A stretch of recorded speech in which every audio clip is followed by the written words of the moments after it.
ਗੁਰਮਤਿ ਗੁਰਬਾਣੀ ਵਿਚਾਰ ਆਪ ਜੀ ਦੇ ਸਮਕਸ਼ ਬੈਠ ਕਰਾਂ ਪੇਸ਼ਤਰ ਫਤਿਹ ਪ੍ਰਵਾਨ ਕਰਨੇ। ਵਾਹਿਗੁਰੂ ਜੀ ਕਾ ਖਾਲਸਾ ਵਾਹਿਗੁਰੂ ਜੀ ਕੀ ਫਤਿਹ। ਪਾਉ ਸੁਹਾਵੇ ਨਾ ਤਉ ਦਰ ਦੁਲਦੇ ਸੀਸ ਸੁਹਾਵਾ ਚਰਣੇ। ਰਸਤੇ ਤੇ ਚੱਲਣ ਵਾਸਤੇ ਪੈਰ ਚਾਹੀਦੇ ਨੇ, ਨਹੀਂ ਤੇ ਚੱਲਣਾ ਔਖਾ ਹੈ। ਪਰ ਰਸਤੇ ਨੂੰ ਵੇਖਣ ਵਾਸਤੇ ਅੱਖਾਂ ਚਾਹੀਦੀਆਂ ਨੇ, ਤਾਂ ਵੀ ਚੱਲਣਾ ਔਖਾ ਹੈ ਅੱਖਾਂ ਤੋਂ ਬਿਨਾਂ। ਫਿਰ ਭਟਕਣਾ ਹੋ ਜਾਂਦਾ ਹੈ, ਚੱਲਣਾ ਨਹੀਂ ਆਉਂਦਾ। ਮੰਜ਼ਿਲ ਦਿਖਾਈ ਦੇਵੇ, ਰਸਤਾ ਦਿਖਾਈ ਦੇਵੇ, ਦ੍ਰਿਸ਼ਟੀ ਚਾਹੀਦੀ ਹੈ, ਲੋਚਨ ਚਾਹੀਦੇ ਨੇ, ਅੱਖਾਂ ਚਾਹੀਦੀਆਂ। ਸਿਰਫ ਦਿਖਾਈ ਕਿਉਂ ਦੇਵੇ, ਚੱਲ ਸਕੀਏ, ਪਹੁੰਚ ਸਕੀਏ, ਪੈਰ ਚਾਹੀਦੇ। ਜੋ ਗੁਰੂ ਪੰਥ ਹੈ, ਜੋ ਗੁਰੂ ਦਾ ਮਾਰਗ ਹੈ, ਉਸ ਤੇ ਮਨੁੱਖ ਦਾ ਧਿਆਨ ਚੱਲਦਾ ਹੈ, ਮਨੁੱਖ ਦੀ ਸੁਰਤ ਚੱਲਦੀ ਹੈ। ਉਹਨੂੰ ਵੀ ਅੱਖਾਂ ਚਾਹੀਦੀਆਂ, ਉਹਨੂੰ ਵੀ ਪੈਰ ਚਾਹੀਦੇ। ਅਗਰ ਅੱਖਾਂ ਨਹੀਂ, ਰਸਤਾ ਦਿਖਾਈ ਨਹੀਂ ਦੇ ਰਿਹਾ, ਮੰਜ਼ਿਲ ਦਿਖਾਈ ਨਹੀਂ ਦਿੰਦੀ। ਅਗਰ ਪੈਰ ਨਹੀਂ ਤਾਂ ਰਸਤੇ ਨੂੰ ਅਬੂਰ ਕਰਨਾ ਔਖਾ ਹੈ, ਰਸਤੇ ਨੂੰ ਤੈਅ ਕਰਨਾ ਔਖਾ ਹੈ, ਰਸਤੇ ਤੇ ਚੱਲਣਾ ਬੜਾ ਔਖਾ ਹੈ। ਤੋ ਇਸ ਤਰ੍ਹਾਂ ਧਾਰਮਿਕ ਜਗਤ ਵਿੱਚ ਗਿਆਨ ਨੂੰ ਤੇ ਦ੍ਰਿਸ਼ਟੀ ਮੰਨ ਲਿਆ ਗਿਆ ਹੈ, ਨੇਤਰ ਮੰਨ ਲਿਆ ਗਿਆ। ਸ਼ਰਧਾ ਨੂੰ ਪੈਰ ਮੰਨ ਲਿਆ ਗਿਆ, ਭਾਵਨਾ ਨੂੰ ਪੈਰ ਮੰਨ ਲਿਆ ਗਿਆ। ਸ਼ਰਧਾ ਹੀ ਨਹੀਂ, ਭਾਵਨਾ ਹੀ ਨਹੀਂ, ਭਰੋਸਾ ਹੀ ਨਹੀਂ, ਚੱਲਣਾ ਔਖਾ ਹੈ, ਕਠਿਨ ਹੈ। ਗਿਆਨ ਹੀ ਨਹੀਂ, ਸਮਝ ਹੀ ਨਹੀਂ, ਪਤਾ ਹੀ ਨਹੀਂ ਰਸਤੇ ਦਾ, ਦਿਖਾਈ ਨਹੀਂ ਦਿੰਦਾ, ਮੰਜ਼ਿਲ ਦਿਖਾਈ ਨਹੀਂ ਦਿੰਦੀ, ਤਾਂ ਵੀ ਚੱਲਣਾ ਬੜਾ ਔਖਾ ਹੈ। ਧੰਨ ਗੁਰੂ ਨਾਨਕ ਦੇਵ ਜੀ ਮਹਾਰਾਜ ਫਰਮਾਨ ਕਰਦੇ ਨੇ, ਐਸੇ ਅੰਧੇ ਦੁਨੀਆ ਵਿੱਚ ਘੱਟ ਨੇ ਜਿਨ੍ਹਾਂ ਨੂੰ ਬਾਹਰ ਦੇ ਰਸਤੇ ਨਹੀਂ ਦਿਖਾਈ ਦਿੰਦੇ, ਸੜਕਾਂ ਨਾ ਦਿਖਾਈ ਦਿੰਦੀਆਂ। ਐਸੇ ਅੰਧਿਆਂ ਦੀ ਤਾਦਾਦ ਬਹੁਤ ਥੋੜੀ ਹੈ। ਪਰ ਜਿਨ੍ਹਾਂ ਨੂੰ ਪ੍ਰਭੂ ਦਾ ਮਾਰਗ ਨਹੀਂ ਦਿਖਾਈ ਦਿੰਦਾ, ਐਸੇ ਅੰਧਿਆਂ ਨਾਲ ਸੰਸਾਰ ਭਰਿਆ ਪਿਆ, ਐਸੇ ਅੰਧਿਆਂ ਨਾਲ ਜਗਤ ਭਰਿਆ ਪਿਆ। ਜਿਹੜੇ ਚੱਲ ਹੀ ਨਹੀਂ ਸਕਦੇ, ਐਸੇ ਲੰਗੜੇ, ਐਸੇ ਪੈਰਾਂ ਤੋਂ ਹੀਣੇ ਮਨੁੱਖ ਜਗਤ ਵਿੱਚ ਬਹੁਤ ਥੋੜੇ ਨੇ, ਬਹੁਤ ਥੋੜੇ ਨੇ, ਗਿਣਤੀ ਦੇ ਹਿਸਾਬ ਨਾਲ ਥੋੜੇ ਨੇ, ਔਸਤਨ ਥੋੜੇ ਨੇ, ਚੱਲ ਨਹੀਂ ਸਕਦੇ। ਇਸ ਤਰ੍ਹਾਂ ਦੇ ਲੰਗੜੇ ਬਹੁਤ ਥੋੜੇ ਨੇ। ਪਰ ਜਿਨ੍ਹਾਂ ਕੋਲ ਸ਼ਰਧਾ ਹੀ ਕੋਈ ਨਹੀਂ, ਭਾਵਨਾ ਹੀ ਕੋਈ ਨਹੀਂ, ਭਰੋਸਾ ਹੀ ਕੋਈ ਨਹੀਂ, ਐਸੇ ਲੰਗੜਿਆਂ ਨਾਲ ਸੰਸਾਰ ਭਰਿਆ ਪਿਆ, ਭਰਿਆ ਪਿਆ। ਤੋ ਸਾਹਿਬ ਕਹਿੰਦੇ, ਰੋਲਾ ਟੁੰਡਾ ਅੰਧਲਾ ਕਿਉਂ ਗੱਲ ਲੱਗੇ ਦਾ। ਇਹ ਅੰਧਾ, ਇਹ ਲੰਗੜਾ, ਇਹ ਟੁੰਡਾ ਕਿਸ ਤਰ੍ਹਾਂ ਪਹੁੰਚੇ ਪਰਮਾਤਮਾ ਤੋਂ, ਕਿਵੇਂ ਪਹੁੰਚੇ? ਸਤਿਗੁਰੂ ਕਹਿੰਦੇ ਨੇ, ਮੈਨੂੰ ਧਾਰਮਿਕ ਜਗਤ ਵਿੱਚ ਮਨੁੱਖ ਅੰਗਹੀਣ ਦਿਖਾਈ ਦਿੰਦੇ, ਅੰਗਹੀਣ ਦਿਖਾਈ ਦਿੰਦਾ। ਅੰਗ ਹੀ ਕੋਈ ਨਹੀਂ, ਨਾ ਅੱਖਾਂ। ਭਾਈ ਸਾਹਿਬ ਭਾਈ ਗੁਰਦਾਸ ਜੀ ਤੇ ਇੱਥੇ ਤੱਕ ਕਹਿੰਦੇ ਨੇ, ਅੰਗ ਅੰਗਹੀਣ। ਐਸਾ ਨਹੀਂ ਕਿ ਇੱਕ ਅੰਗ ਦੇਖਬੇ ਕੋ ਨਾ ਦ੍ਰਿਸ਼ਟ, ਨਾ ਦਰਸ ਦਿਖਾਏ ਦੇਖੋ, कैसे प्रिय दर्शन देखिए दिखाई है। देख सकिए अखां ही कोई नहीं, दृष्टि कोई नहीं। और जिहड़ी दृष्टि है, जिहड़ियां अखां हैगियां ने, संसार दिखाई देंदा है, निरंकार नहीं। पदार्थ दिखाई देंदा है, परमात्मा नहीं। परिवार दिखाई देंदा है, निरंकार नहीं। देखबे को ना दृष्ट, न दर्श दिखाए देखो, कैसे प्रिय दर्शन देखिए दिखाइए। कहबे को न सुरत न सरवन सुनबे को, कैसे प्रिय निध गुण सुनिए सुनाइए। कुछ बोल सकां कुछ कह सकां ज़बान ही कोई नहीं, गूंगा। हे प्रभु तेरे बोल सुन सकां कानी कोई नहीं, बहरा। भाई साहब भाई गुरदास जी, बहरा। हे गुरु तेरे बोल सुन सकां मेरे कोल कंन नहीं ने, और ਜਿਹੜੇ ਕੰਨ ਮੇਰੇ ਕੋਲ ਹੈਗੇ ਨੇ ਇਹਦੇ ਨਾਲ ਮੈਂ ਤੇ ਪਰਿਵਾਰ ਦੀ ਗੱਲ ਸੁਣ ਸਕਦਾ, ਤੇਰੀ ਨਹੀਂ। ਮੈਂ ਸੰਸਾਰ ਦੀਆਂ ਗੱਲਾਂ ਸੁਣ ਸਕਦਾ, ਤੇਰੇ ਨਹੀਂ। ਮੈਂ ਵਿਖੇ ਨਾਦ ਸੁਣ ਸਕਦਾ, ਤੇਰਾ ਗੀਤ ਨਹੀਂ। ਮੇਰੇ ਕੋਲ ਕੰਨ ਹੀ ਕੋਈ ਨਹੀਂ। ਤੇਰੇ ਕੰਨਾਂ ਤੱਕ ਮੈਂ ਆਪਣੇ ਬੋਲ ਪਹੁੰਚਾ ਸਕਾਂ, ਮੇਰੇ ਕੋਲ ਜ਼ਬਾਨ ਹੀ ਕੋਈ ਨਹੀਂ। ਮਨੁੱਖ ਕੋਲ ਜਿਹੜੀ ਜ਼ਬਾਨ ਹੈ, ਵੱਧ ਤੋਂ ਵੱਧ ਇਹਦੇ ਬੋਲ ਪਹੁੰਚਦੇ ਨੇ ਪੁੱਤਰਾਂ ਤੱਕ, ਮਿੱਤਰਾਂ ਤੱਕ, ਪਰਿਵਾਰ ਤੱਕ। ਚਲੋ ਕਿਸੇ ਕਿਸੇ ਦੇ ਬੋਲਾਂ 'ਚ ਬਰਕਤ ਆਉਂਦੀ, ਉਹਨਾਂ ਦੇ ਬੋਲ ਰਾਜ ਦਰਬਾਰ ਤੱਕ ਵੀ ਪਹੁੰਚ ਜਾਂਦੇ ਨੇ, ਰਾਜ ਘਰਾਣਿਆਂ ਤੱਕ ਵੀ ਪਹੁੰਚ ਜਾਂਦੇ ਨੇ। ਪਰ ਜਗਤ ਵਿੱਚ ਕੁਝ ਐਸੇ ਵੀ ਨੇ ਜਿਨ੍ਹਾਂ ਦੇ ਬੋਲ ਨਿਰੰਕਾਰ ਤੱਕ ਪਹੁੰਚਦੇ ਨੇ। ਜਾਂ ਕਾ ਕਿਹਾ ਦਰਗਾਹ ਚੱਲੇ, ਜਿਹਦਾ ਕਿਹਾ ਹੋਇਆ ਦਰਗਾਹ ਦੇ ਵਿੱਚ ਵੀ ਚੱਲਦਾ ਹੈ, ਜਿਹਦਾ ਬੋਲਿਆ ਹੋਇਆ ਪਰਮਾਤਮਾ ਦੀ ਦੁਨੀਆ 'ਚ ਵੀ ਚੱਲਦਾ ਹੈ, ਜਿਹਦਾ ਬੋਲਿਆ ਹੋਇਆ ਪਰਮਾਤਮਾ ਵੀ ਸੁਣਦਾ ਹੈ, ਈਸ਼ਵਰ ਵੀ ਸੁਣਦਾ ਹੈ। ਜਾਂ ਕਾ ਕਿਹਾ ਦਰਗਾਹ ਚੱਲੇ। ਭਾਈ ਸਾਹਿਬ ਭਾਈ ਗੁਰਦਾਸ ਜੀ ਕਹਿੰਦੇ ਨੇ, ਹੇ ਪ੍ਰਭੂ ਮੈਂ ਤੇਰੇ ਤੱਕ ਆਪਣੇ ਬੋਲ ਪਹੁੰਚਾ ਸਕਾਂ, ਜ਼ਬਾਨ ਹੀ ਕੋਈ ਨਹੀਂ, ਰਸਨਾ ਹੀ ਕੋਈ ਨਹੀਂ। ਤੇਰੇ ਬੋਲਾਂ ਨੂੰ ਸੁਣ ਸਕਾਂ, ਮੇਰੇ ਕੋਲ ਕੰਨ ਹੀ ਕੋਈ ਨਹੀਂ। ਕੈਲੀਫੋਰਨੀਆ ਦੇ ਭਰਮਣ ਕਰਦਿਆਂ ਹੋਇਆ ਮੈਂ ਗੁਰਦੁਆਰਿਆਂ 'ਚ ਦੇਖ ਕੇ ਦੰਗ ਰਹਿ ਗਿਆ। 10 ਮਿੰਟ ਕਿਧਰੇ ਕੀਰਤਨ ਦੇ ਜ਼ਿਆਦਾ ਹੋ ਜਾਣ, ਬੈਠਣਾ ਬੜਾ ਔਖਾ ਹੋ ਜਾਂਦਾ ਹੈ। 2-2 ਘੰਟੇ ਲੰਗਰ ਹਾਰ ਦੇ ਗੱਪਾਂ ਮਾਰਦੇ ਰਹਿਣਗੇ, ਕੋਈ ਟਾਈਮ ਹੀ ਨਹੀਂ ਦੇਖਦਾ, ਵਕਤ ਹੀ ਨਹੀਂ ਦੇਖਦਾ। ਫਿਰ ਮੈਨੂੰ ਉੱਥੇ ਭਾਈ ਗੁਰਦਾਸ ਜੀ ਦੀ ਪੰਕਤੀ ਚੇਤੇ ਆਉਂਦੀ ਹੈ, ਹੇ ਪ੍ਰਭੂ ਤੇਰੇ ਬੋਲ ਸੁਣ ਸਕਾਂ, ਮੇਰੇ ਕੋਲ ਕੰਨ ਹੀ ਕੋਈ ਨਹੀਂ। ਤੇਰੇ ਕੰਨਾਂ ਤੱਕ ਮੈਂ ਆਪਣੇ ਬੋਲ ਪਹੁੰਚਾ ਸਕਾਂ, ਮੇਰੇ ਕੋਲ ਜ਼ਬਾਨ ਹੀ ਕੋਈ ਨਹੀਂ। कहबे को न सुरत न सरवन सुनवे को, कैसे प्रिय निध गुण सुनिए सुनाइए। मन में गुरमत गुरमत में न मन, नेचल होए मन उन मन लेवल आई है। हे प्रभु जो गुरमत है, जो तेरे विचार ने, तो मेरा मन कबूल नहीं करता, नहीं मनता। कहता कह पिया मन नहीं मनता। और जिहड़े मेरे विचार ने, जो मेरी सोचनी, वो तैनू कबूल नहीं, वो तैनू परवान नहीं। बड़ी कीमती गल कह दी है भाई गुरदास। जो तेरी सोचनी है हे गुरु, ये मैनू कबूल नहीं, मैं नहीं मनता। जो मेरी सोचनी है वो तैनू कबूल नहीं, तो रिश्ता किस तरह जुड़े, संबंध किवें जुड़े।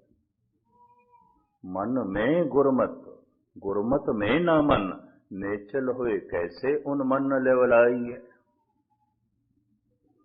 जो गुरु दी मत है, जो गुरु दी सोचनी है, जो गुरु दे विचार ने, मन नहीं कबूल करता।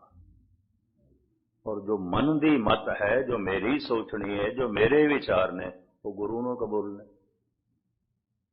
तो संबंध किस तरह जुड़े, विचारां दी सांझ ही नहीं बनती।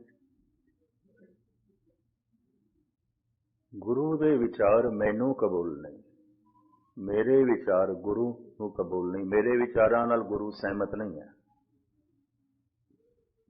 और गुरु दे विचारां नाल मैं सहमत नहीं हाँ। भाई साहब भाई गुरदास जी, मन में गुरमत गुरमत में न मन, नेचल होए कैसे उन मन लेवलाइए। अंग अंग भंग रंग रूप कुल हीन दीन, कैसे वो नायक की नायका कहाइए। हे प्रभु जगत विच कोई टुंडा होवेगा, कोई लंगड़ा होवेगा, कोई अंधा होवेगा, कोई बहरा होवेगा, कोई गूंगा होवेगा, पर भाई गुरदास इत्थे कमाल कर देन, मैं ते अंधा भी हाँ, बहरा भी हाँ, गूंगा भी हाँ, टुंडा भी हाँ, लंगड़ा भी हाँ। अंग अंग भंग रंग रूप कुलहीन दीन, कैसे बहु नायक की नायका कहाई।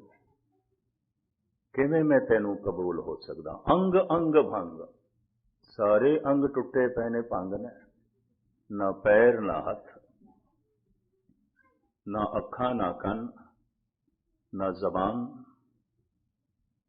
अंग अंग भंग रंग रूप कुलहीन दीन, कैसे बहु नायक की नायका कहाई। सारे अंगां दी अपनी एक महानता है, पर रस्ते नूं वेखण वास्ते अखां चाहीदियां ने, रस्ते ते चलण वास्ते पैर चाहिए। कुछ धार्मिक विद्वान ऐसा भी कहते हैं, अगर पैर हैगे ने, शरदा हैगी है, भावना हैगी है, ज्ञान नहीं है, वध तो वध भटकेगा, और भटकदे भी कई दफा पहुंच जाते हैं, पहुंच जाते चलते ते पे किसी दिन भटक भटक के भी पहुंच जाएंगे। हुणे थानू भाई साहब भाई सुरजीत सिंह जी, जो बहुत सोहणे आलम ने, गुरु ग्रंथ साहब जी महाराज की संपादना बारे दस रहे सन। भगत सूरदास ये बिंद्राबन तो चलिया सी, इस शौक नाल मेरे बोल भी गुरु ग्रंथ साहब दे दर्ज होवन। ਉਹਦੀ ਇੱਕ पंक्ति दर्ज है सारंग राग ਦੇ ਵਿੱਚ। अंधा सी, नेत्रहीन, ਹੁਣ ਬਿੰਦਰਾਬਨ ਤੋਂ ਅੰਮ੍ਰਿਤਸਰ ਤੱਕ ਪਹੁੰਚੇ ਕਿਵੇਂ? ਪਰ ਉਸਦਾ ਹੌਸਲਾ ਦੇਖੋ, ਲਾਠੀ ਲੈ ਕੇ ਚੱਲ ਪਿਆ, ਪੁੱਛਦਾ ਹੀ ਪੁੱਛਦਾ। ਕਿਧਰੇ ਭਟਕ ਜਾਂਦਾ ਸੀ, ਲੋਕੀ ਰਸਤੇ ਤੇ ਪਾ ਦਿੰਦੇ ਸਨ। ਇਹ ਮਤਵਾਤਰ दिन भर चलता सी, रात नूं कदी किसे रुख थले, कदी किसे पिंड च कट लैंदा सी। भटकदा भटकदा 3.5 महीनिਆਂ ਦੇ ਚ ਅੰਮ੍ਰਿਤਸਰ पहुंच गया, ਅੱਖਾਂ कोई नहीं, पहुंच गया।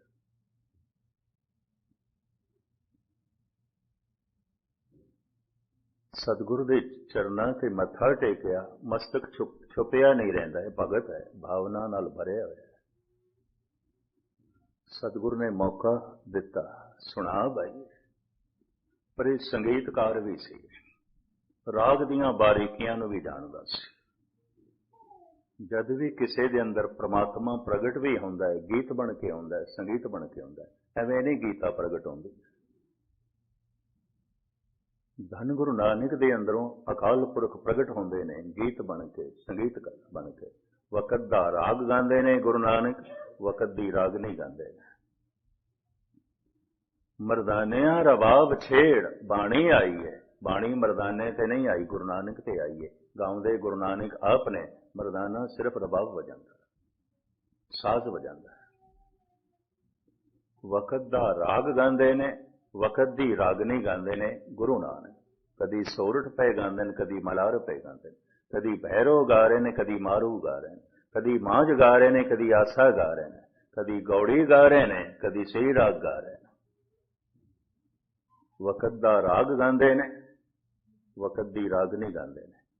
कीर्तन सुनना होवे ते फिर मरदाने तो सुन लैंदे, पर जद बाणी नाजल होंदी है ते गुरु नानक नूं नाजल होंदी है, और वो बाणी नाजल होंदी है गीत बन के, संगीत बन के। भावें चौक दे च बैठ के रविदास सारा दिन जुतियां ही गंढदा है, पर परमात्मा जद उसदे हिरदे चों भी प्रगट होंदा है, गीत बन के, संगीत बन के।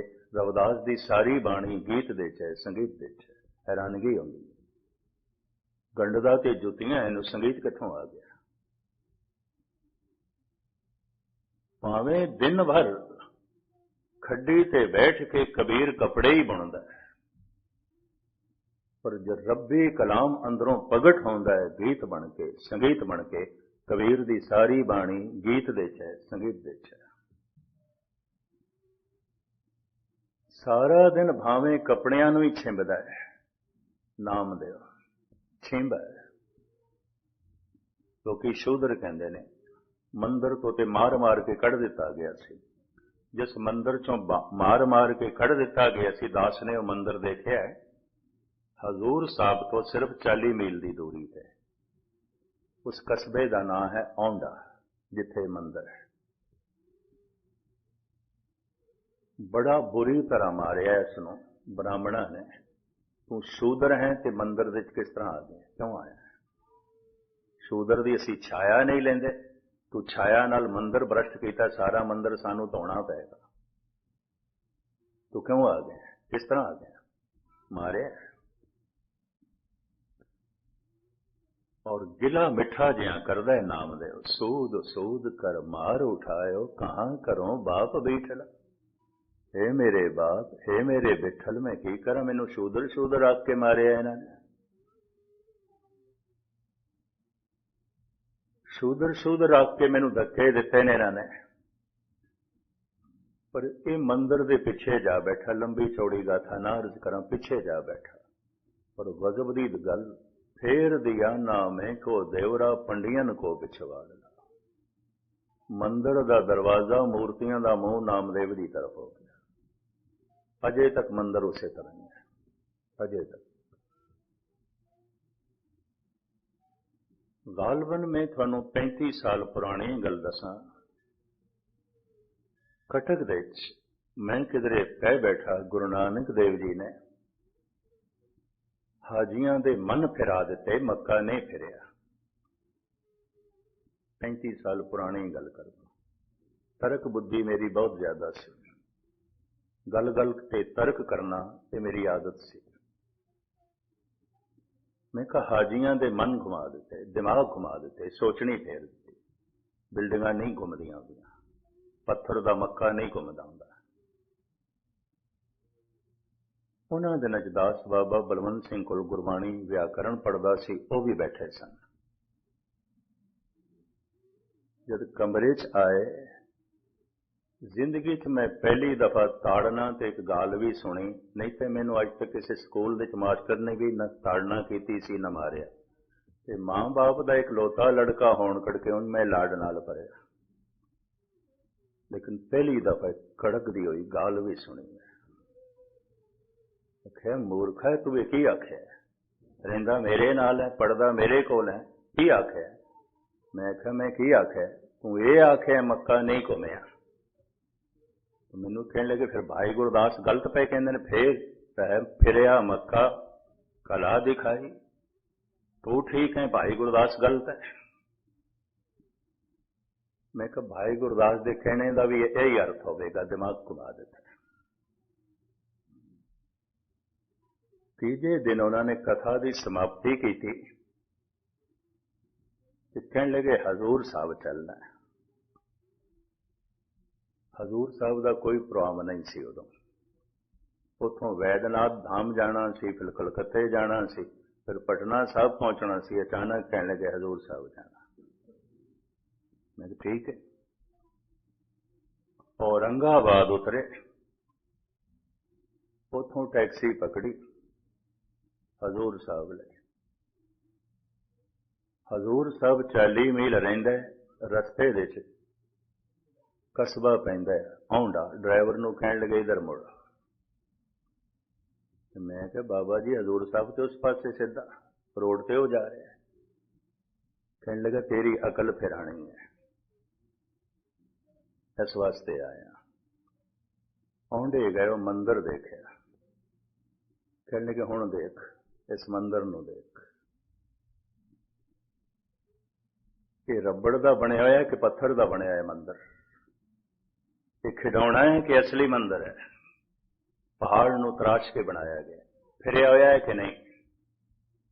मंदिर का मुंह दूजे पासे, मूर्तियां का मुंह दूजे पासे। और ब्राह्मण आप साखी सुनाते हैं। फिर जिथे बाहर बैठ के कीर्तन किया सी नामदेव ने, उत्थे हुण थड़ा भी बना दिता है। हुण ब्राह्मण मनते हैं, हुण ब्राह्मण भी उस थड़े नूं मत्था टेकदा।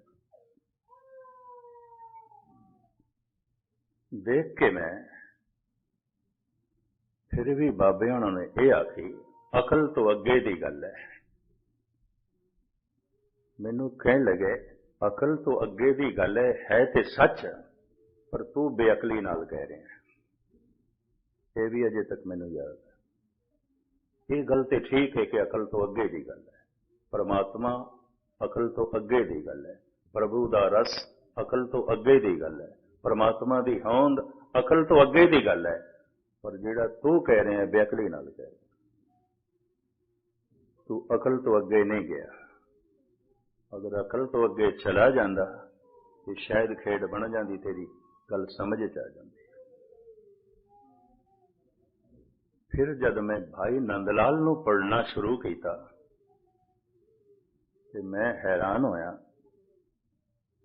धन गुरु गोबिंद सिंह जी महाराज एक दिन प्रसन्नता के घर दे आए, बख्शिश के घर दे आए तो कहने लगे, नंदलाल बहुत खुश हाँ तेरे थे, तू बहुत प्यारा लगता है, बहुत प्यारा लगता।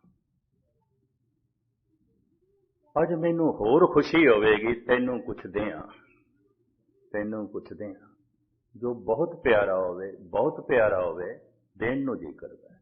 जिहदे नाल बड़ी करड़ी दुश्मनी होवे, उहदा ते कुछ खो लैण नूं जी करदा है। जिस नाल करड़ी दुश्मनी होवे, जी करदा है इहदा सुख खो लईए, इहदी इज्जत लुट लईए, इहदा मान सन्मान खो लईए, मौका लग जाए इहदी जिंद जान खो लईए। दुश्मनी है। बहुत प्यारा लगता है, बहुत प्यारा लगता है, देण नूं जी करदा है। सुख दे दईए, आराम दे दईए, सन्मान दे दईए, किधरे लोड़ पै जाए तो अपनी जिंद